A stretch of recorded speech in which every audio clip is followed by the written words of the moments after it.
concernant le match contre la France sénégalais yi di def erreur naan France ak lii nii nous allons dañuy dem ci coupe du monde.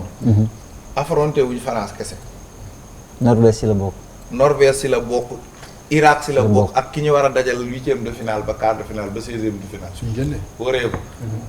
On va vers une compétition. Mais l'ancienne version est différente de celle-ci. Parce que bii ba 48 équipes il y aura plus de matchs. am na logistique bu jiitu avant. pour acclimater wu xool joueurs yi nu ñuy songee climat bi. entre-temps ni ñuy bàyyee France xel. France noonu la ñuy bàyyee xel. moo tax sànq ma ne la am na tuuti similitude. peut-être 2002 bi ñuy daje ak ñoom xamuñu ñu woon. bàyyiwuñ ñu xel. moo tax ñu nax leen gañe leen mais bii ba xam nañ ne que nous avons la meilleure équipe d'Afrique. nous avons une des meilleures équipes du monde parce que nous faisons partie du top 15. am na solo. nous avons les meilleurs joueurs d'Afrique. dañ ciy bàyyi xel. cependant il faut savoir que ne France la France fait partie des favoris du mondial. pas de la poule mais du mondial. comme ñuy war a jël coupe du monde. waaw parce que c'est 3 finales sur les 5 dernières éditions. la France dafa miin mondial. dafa xam Sénégalais yi ñëw nañ gis liste bu France ne waaye milieu terrain bu France bi suñu milieu moo gën fuuf. Sénégal booy déglu majeure partie bi da ngay réer parce que ay fanatiques ñoo fi ne ak ma riirandoo. am ñu bëri dañoo xeeb France de. man yaa xeebuma France parce que elle est championne du monde 2018 elle est vice-championne du monde 2022 si ce n'est l'Argentine ak yàlla moo bëgg a jox Messi mondial France da doon jëlaat mondial y a de très grands noms en France. faut partir d'abord pour match par match bu nekk ñu xam nu ñu koy organiser le match contre la France. ak le match contre la Norvège et le match contre l'Irak c'est pas la même chose. match bu nekk ak lim laaj. ak profil yu wute. contre la France d'abord dañu war a ñëw nangul France statut favori d'abord. statut favori dañuy nangu ne moo ñu mun. maanaam da ngay respecter sans être complexé. effectivement da ngay nangu ne sur le papier moo la mën. parce que mondial ngeen nekk ci beneen compétition du CAN. du match amical. c'est en coupe du monde la France est meilleure que le Sénégal. nga nangu loolu. nga choisir les bons hommes pour le bon match. il faudra être discipliné tactiquement. pendant 90 minutes. ñëwaat nga ci 2002. voilà discipline. moo taxoon ma ne la am na mun nañ ko comparer. parce que bële dañoo discipliner tactiquement. pour booy jouer équipe bu la ëpp doole foog nga discipliner tactiquement. nga ne am réalisme devant les buts. il ne faut pas faire comme la Coupe d'Afrique. am 3 occasions vendager ko ba ñi commencé saaga nga soog a dugal. match France tu auras peu d'occasions. maanaam Iliman Ndiaye lu mu am contre Maroc noonu raté ko. boo dajee France nga raté ko. waaw je veux pas citer de nom. mais muy défenseur bi. bu war a mbëkk corner mu dugaloo ko. tu as la responsabilité muy milieu terrain bu war a xaaj mu dugg. wala attaquant bu am jàkkaarloo dóor ko ci mbedd mi yéen a yem. nous aurons peu d'occasions. faut les concrétiser. secret gagner France lépp ci milieu terrain bi la. ci naka.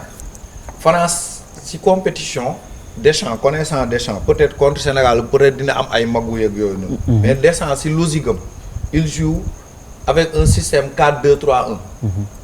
avec 4 joueurs à vocation offensive. au lycée chaque fois maa ngi dégg ci la vie ñu naan la ay joueurs de couloir en France il joue comme numéro 10. comme Iliman Ndiaye. Ndiaye li mu joué noonu waaw. donc il y aura que 2 milieux terrain. Rabiot Tchouaméni. un résistant comme Rabiot. et un bétonneur comme Tchouaméni. comme Sénégal buy football ak petite équipe yi Gana Gueye ak Pape Gueye. Pape Gueye moo doon résistant bi Gana Gueye nekk chien de garde. di sortir yenn bal yi pour dem ak moom. faudra que foofu ñu accentuer fi ci naka. nga teg 4-3-3. 3 milieux terrain yi coop milieu terrain yi nekk foofu. ñu bindu ci Tchouaméni bañ mu am impact. transition rapide yu Rabiot yi foog ñu empêcher ko. pour nga contrer équipe bi football offensivement.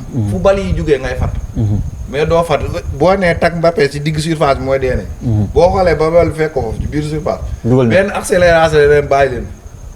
1 contre 1 Mbappé il filme noonu latéraux. 1 contre 1. ak ku mën a doon.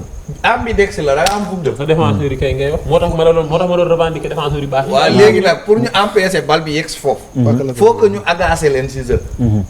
boo tegee 4-3-3 nga teg 3 milieu terrain. je te donne un exemple xam nga lan moo tax Paris dangereux. Paris normal 3 résistants lay footballé. muy Fabian Ruiz. muy Vitinha muy Neves. ñoom ñëpp ñoo bokk registre dañu am tuuti différence rek mais sorte dabal yëpp mën nañu ku mën a taxaw comme milieu cyclone la ñuy football. xam nga d'habitude mën nga football ak un 6 bétonnier nga football ak benn 8 ak 10. bokkuñu rôle. mais Paris ñett ñëpp mën nañu football même rôle. Vitinha peut se retrouver devant la défense sortir les balles football. Il peut se retrouver devant les buts pour finir les actions. Neves la même chose, Fabien Ruiz la même chose. Sénégal foog ñu footballer loolu. muy Gana muy Pape Gueye muy soit Habib soit Lamine Camara. am capacité de projection rapide vers l'avant. mooy Pape Gueye ak Lamine Camara. wala Pape Gueye Habib Diarra. capacité de projection. mais aussi capacité de renforcer les latéraux. pour en cas que 1 contre 1 ñu nekk second défenseur. Gana Gueye bu mu sori défenseur. bu fekkee nekk na ci. bu mu sori. il faut les empêcher de faire les transitions rapides. gëm naa ne suñu attaquants yi muy Sadio Mané Ismaïla Sarr Jackson. ils peuvent créer des problèmes à la défense française. individuellement ils sont bons mais maanaam. comme bu ñu nekkee ensemble. dañuy xaw a am quelques difficultés. mais individuellement ils sont bons dans leur club. mais biir équipe France. dañu am tuuti faille. donc dañuy ñëw si sa waay. xam naa dinaa ñëwaat si yow xam naa am na loo bëgg a daanelee de. yaram bi tàng na yaram bi tàng na am na mu ngi woon bu neex nag mu ngi woon bu neex. mais xam nga foog ñu laaj yeneen gars yi xam donc sa waay Khalifa bu ñëwee si match de la France déjà dugg nañ si thème bi déjà parce que mooy le premier match. mais avant ça dama bëgg a poser benn question. 2 matchs de préparation yi. boo si gisul Koulibaly est-ce que Koulibaly moom war nañu commencer xalaat ne coupe du monde loolu coupe du monde maanaam 2 matchs de préparation ku si mel ni man ni may analyser maa ngi fay xaar Koulibaly par exemple avant de ñëw si contre la France. alors man damay ñëw rek si li Ndiol bi wax sànq Koulibaly c'est le meilleur défenseur de l'histoire du football sénégalais c'est notre ministre de la défense. On lui voulu respect mais mon problème avec ça. Une équipe sérieuse, une équipe qui a des ambitions d'aller de l'avant, qui a même parfois des ambitions de gagner la Coupe du Monde, parce qu'il faut le dire, on s'est dit qu'on a fait quart, on a fait quart et entre-temps on a été champion d'Afrique, double champion d'Afrique, donc war nañ mën a dem xooli leneen. xool leneen boobu peut-être c'est voilà donc voilà parlons plus de quart donc entre quart et finale soriwul demi moo si nekk. pour man c'est pas déconnant de dire que mën nañ ko jëli demi-finale mais une équipe aussi sérieuse. di yóbbu défense di convoquer ci équipe am défenseur boo xam ne am na ay doute kenn xamul kañ la gëj a football ba coach am naan sànq Rose mi nga koy wax blessure bi mosu ko gis. 30 ans de carrière. voilà donc vous vous rendez compte pour man il y a un peu d'amateurisme parce que su ma déggee Pape Thiaw si conférence de presse bi lu mu wax mooy connaissant l'homme connaissant Kalidou Koulibaly une personne aussi sérieuse responsable que ça su xamoon ne mënul dem moom c'est lui qui m'aurait dit coach du ma dem je suis blessé mais wax naa ko keroog mais il est où alors l'importance d'un staff médical dans une équipe. Exact. loolu ko du ñu xaar Kalidou Koulibaly du ko def staff technique mooy déplacer wu sur place diagnostiquer la blessure du joueur xool ndax il est sélectionnable ou pas on n'a pas à vérifier l'état de santé de Kalidou Koulibaly en sélection. maanaam ak on devait être situé on devait nous dire ce qu'il en est en ce moment. mais duñ ko ñëw équipe nationale doo fi ñëw pour forme. si naa def transition si loolu parce que y a des joueurs yoo xam ne amuñu forme club amuñu rythme club dañuy ñëw instant pour match préparation ak entraînement ut si rythme loolu du yoon c'est là où il faut sélectionner les gens qui sont en forme là qui sont en forme. maanaam critère performance foofu la amee solo. effectivement et on avait fait la même chose en Ndiol mi wax ne ko Kara Mbodj il avait poussé je me rappelle ndeysaan il voulait aller à la Coupe du Monde. di entraîné wu xam nga voilà di def ay renforcement musculaire nekk këram di def ay vidéo dañu ko wan ñun Sénégalais yi ñu koy gis ñoo xam ne kii bëgg na dem mais Coupe du Monde je suis désolé mais c'est pas ça qui. c'est le haut niveau. c'est le haut niveau. c'est le très haut niveau. je suis désolé Kalidou Koulibaly su mënul dem. pourquoi le mettre dans la liste je ne comprends pas c'est pas sérieux d'autant plus que je vais revenir sur un truc boo xam ne sànq waxuñu ko mooy que cette liste là manque d'équilibre. jusqu'à présent waxuñu ko mais c'est l'un défensif.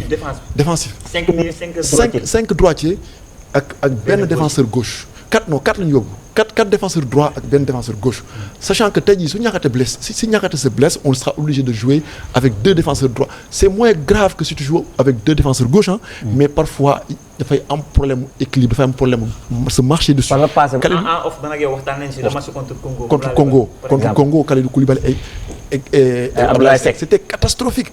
Ici à Diamniadio Kalidou Koulibaly avec Pape Abdou Cissé mais c'était compliqué. Donc du coup tu vas jouer le très haut niveau et tu vas jouer avec un défenseur Mamadou Sarr qui n'a pas de rythme, qui est venu pour chercher du rythme. Tu vas jouer avec peut-être Kalidou Koulibaly qui était blessé. Tu vas jouer avec un Abdoulaye Seck qui s'entraîne au Sénégal, qui fait que de la préparation physique sans pour autant compétir.